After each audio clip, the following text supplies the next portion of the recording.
All right, so let's take a deep dive into the world of Princess Diana.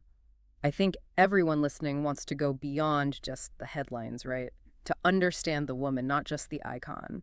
And luckily, we've got some great sources here. They give us a look at a life that was both incredibly public and surprisingly very private. Yeah, it's really is interesting to see how these sources, reveal a woman who was both a product of her circumstances and also someone who really wanted to sort of forge her own path. Definitely. So, I mean, we all know about the fairy tale wedding, but maybe we should rewind a little bit. Even her childhood, it's pretty intriguing, right? It's not exactly your typical princess story, is it? Not at all. What? No. The sources paint a picture of a young Diana. Well, she had that aristocratic background, of course, but she didn't really fit the mold. Academically, she didn't exactly shine. And then her parents' divorce, when she was only 7, that seems to have really affected her. Yeah, it definitely makes you think, doesn't it, about how those early experiences, like that feeling of not quite belonging, maybe that influenced her later choices. It's possible. Yeah.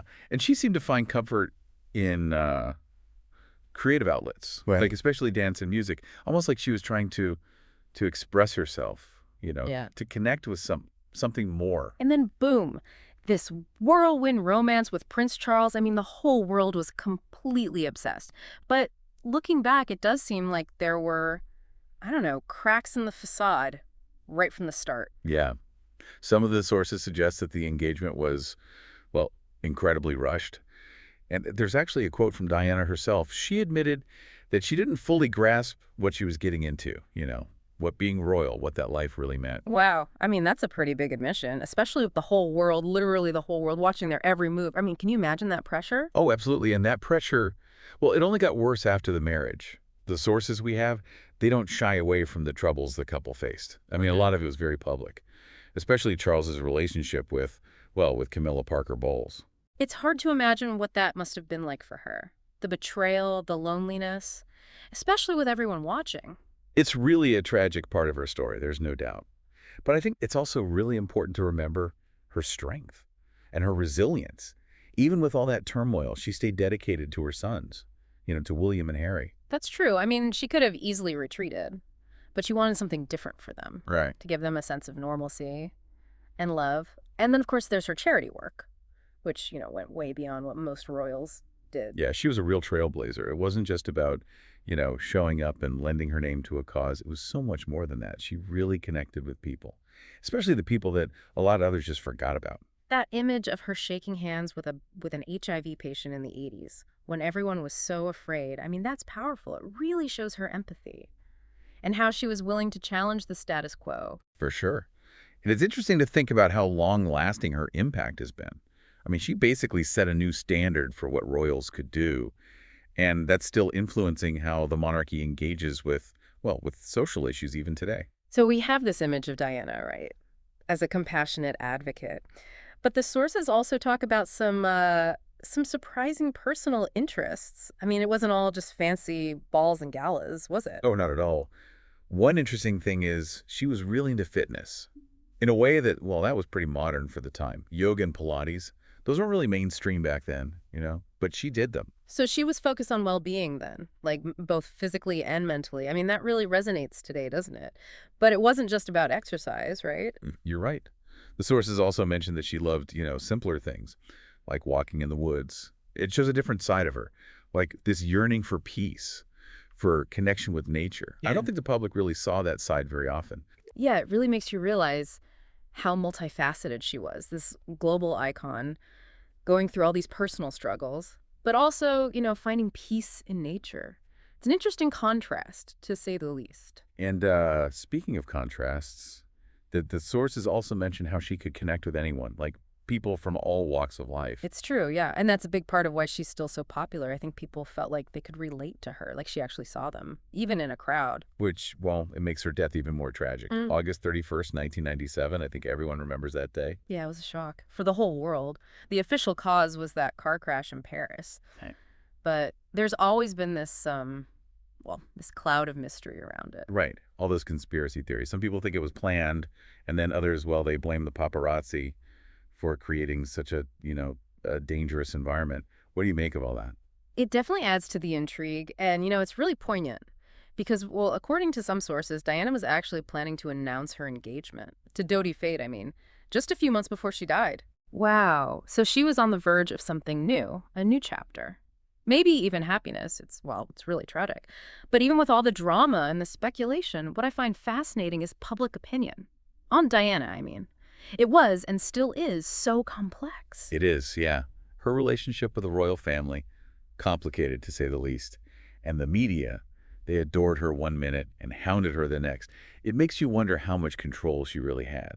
Over her own story, I mean. That's a great point. I mean, was she a victim of the media, or did she, I don't know, maybe use it to her advantage? People still debate that today. But even with all that complexity, there's no denying her impact. Absolutely not. She connected with people Yeah. in a way that very few public figures ever have. She challenged what it meant to be royal. And she brought this modern sensibility to the role. She made it relatable.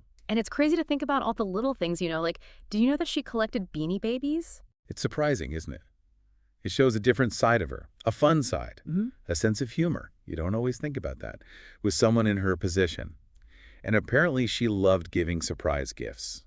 That's so thoughtful. It really shows her generosity. And she was a lot more involved in her fashion than people realize. Yeah, she actually designed a lot of her own outfits. Yeah. It was a way for her to express herself, to have some control over how people saw her, at least in that one area. And she was really ahead of the curve when it came to, like, alternative medicine. She used things like acupuncture. It shows she was open to different ways of thinking about well-being. A lot of people relate to that today. And her commitment to therapy, I mean, she was pretty open about that, which was groundbreaking, especially for someone in her position. It definitely helped to change how people thought about mental health, especially for someone in such a public role. So we've talked about a lot, but there's still so much more to uncover. We've seen that Princess Diana, well, she was more than just a fairy tale. She was a complex, fascinating woman, living this incredibly privileged life, but also under a microscope, constantly. But before we move on, there's one more thing I have to tell you. Oh, I'm intrigued. Tell me. So apparently Diana had this secret passion. Secret passion. Okay, you've got me hooked. What was it? Okay, get this. Diana, she was a huge fan of astrology. Astrology, really. That's not what I expected. It seems kind of, I know, a little bit at odds with that image of her, right? As this modern convention-challenging woman. I know, right? Yeah. But the sources say she talked to astrologers a lot, actually, especially when things were tough. It seems like she found some comfort in it, maybe some guidance. Huh. That's actually really interesting. It makes you think, about the different ways we try to understand things, Yeah. especially when we're going through something difficult. Even Diana, right? Yeah. With everything she had. Maybe she needed something like astrology, too. Exactly. I mean, we all have our own ways of coping, right? Of Yeah. making sense of the world. And, well, it just adds another layer to her, doesn't it? To her personality, I mean. We've talked about music. And her interest in, like, alternative medicine and therapy. It seems like she was always open to trying new things, to grow, I guess. Yeah, it definitely challenges that perception of her, right? Right. As just a fashion icon or a tragic figure. She was so much more than that. She was searching, always evolving, and she wasn't afraid to look for answers in unusual places. Absolutely. And speaking of challenging perceptions, I think we should talk more about her charity work. It wasn't just about, photo ops. She really did change things. The sources make that very clear. Yeah, she wasn't afraid to get her hands dirty. You know what I mean? She really connected with people. And it was revolutionary. I mean, she hugged people with AIDS. She went to homeless shelters. She walked through minefields. I mean, those actions, they spoke volumes. She wasn't just supporting a cause. She was putting herself out there, Yeah. using her privilege to give a voice to people who didn't have one. And it worked. Not only did it raise awareness, but it also inspired people. They saw what she was doing, and they wanted to help too. It's hard to overstate her legacy when it comes to that. And it makes you wonder, right, how much she influenced, I don't know, maybe the younger royals. William and Harry, especially. They've both talked about how important it is to continue her work, to use their own platform to address these issues. Well, they definitely seem to have inherited her compassion and her sense of duty, for sure.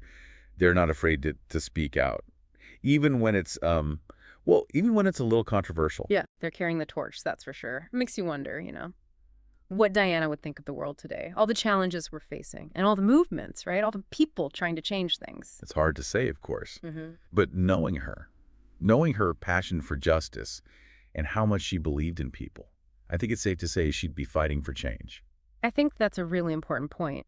Her legacy isn't just about what she did, it's about what she still inspires in us. It's about the values, like empathy and compassion and courage. Those values are still so important today. Yeah, and it's about remembering that, well, that she was human, even with all the privilege and the fame.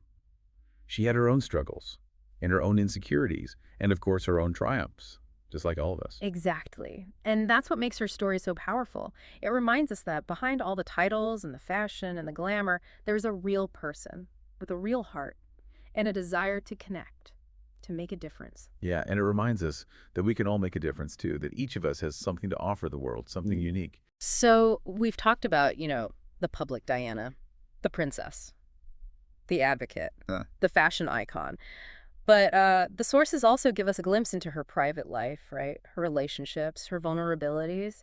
And in those quieter moments, I think we see a different side of her, a side that's both relatable and heartbreaking. It's true, the fairy tale. It often overshadows the real woman, the woman who experienced the same things we all do. And it's important to remember that, well, her life wasn't always a fairy tale, not even close. Right, especially when it comes to her marriage. I mean, the sources paint a very different picture than the one we saw in public, Hey. of this happy royal couple. The reality was, well, it was much more complicated and much more painful. It was. And, well, we've talked about the infidelity and the challenges they faced. But I think it's important to really understand how much it hurt her. Emotionally, I mean. Absolutely, because behind all the headlines and the scandal, there was this woman who felt betrayed and alone and trapped in a life she never really wanted. And that's what makes her story so relatable. Even for those of us who, will never have to deal with the pressures of being royal. I mean, we've all been heartbroken. We've all felt lost in a relationship. We've all struggled to figure out who we are when everyone else has an opinion. It's a reminder that even someone who seems to have it all can still be hurting. It makes her human, and it makes her story even more powerful. And it also shows how strong she was and how determined she was to create a better life for herself and for her sons. Yeah. She didn't just, sit back and accept it. She went to therapy. She found comfort in the things she loved. She used her platform to fight for things she believed in. She refused to let her circumstances define her.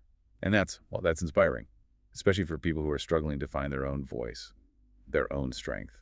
And in the end, that's what shines through, even with all the tragedy. It's the legacy that we still feel today. Well said. So as we head into the final part of our deep dive, I keep thinking about this one question. Oh, what's that? I'm wondering if Diana's story, her struggles, her triumphs, all of it, if it can help us, as we try to figure out our own lives. That's a great question. What do you think? What can we learn from her? I mean, it's tough to say, right? But one thing that really stands out to me is, well, it's how authentic she was. She never tried to be someone she wasn't, Yeah, that's true. Her fashion, her charity work, even her struggles with mental health, she was always real, always herself. And people responded to that. They saw that she wasn't perfect, that she had vulnerabilities, and they connected with her as a person, not just a princess. It's a good reminder for all of us, I think. We don't have to be perfect to Right. be, loved, to be admired. In fact, sometimes it's the imperfections that make us, well, more relatable. Yeah, that's a great point. And I think another thing we can learn from Diana is the power of empathy. Right. Her work with different communities, the way she challenged like the norms, Yeah. it all came from a place of really caring about other people. She saw people, Mm. like really saw them, no matter who they were or where they came from. And she used her position to help them, to make sure they were heard. And that's something we can all do. Maybe not on such a big scale, but, in our own lives. Just listening to someone who's having a hard time or speaking up when we see something that's not right. Absolutely. And, well, Diana also teaches us about resilience, I think. She went through so much, publicly and privately, but she kept going. She found ways to cope, to heal, to grow. Yeah. Therapy, friends, the causes she cared about. She didn't give up. It's a good reminder for all of us. Even when things get tough, we have the strength to get through it and to come out stronger on the other side. Yeah, it's pretty inspiring, right? That someone who had all that pressure, all those eyes on her, could still, find a way to live a life that mattered. It is. And I think that's the biggest takeaway from all of this. Even when things are hard, even when there's heartbreak, we can still find joy. We can still find meaning. We can still find connection. That's a really beautiful thought. And it feels like the perfect way to remember her, someone who touched so many lives. It does. So as we wrap up this deep dive, I'm just struck by, well, by how much there is to her story. You know, Mhm. we've barely scratched the surface. It's amazing what you can learn about someone, even someone you never met. And it makes me think about that question we asked, right? What parts of her life, of who she was, what still resonates with us today and why? I think for me it's her authenticity, her empathy, and how much she wanted to make the world a better place. I agree. Those are things that, well, that will always be important, and they'll always inspire people. So we've covered a lot. Her childhood, her death, everything in between. We've seen all these different sides of Princess Diana Yeah. and her legacy. And how her story still, well, it still speaks to us. It encourages us to be kinder, to be ourselves, and to try to make a difference. I think that's a great way to put it. So before we go, I just want to encourage everyone listening to keep learning about her. Read the books, watch the documentaries, listen to more podcasts. There's so much more to discover. And remember, her life wasn't a fairy tale. It was real. It was messy. It was complicated, just like all our lives. And that's where the real lessons are, the things that can really stay with us. I think you're right. Thanks for joining us for this deep dive. Until next time, keep exploring, keep asking questions, and, well, just keep looking for those things that make life worth living.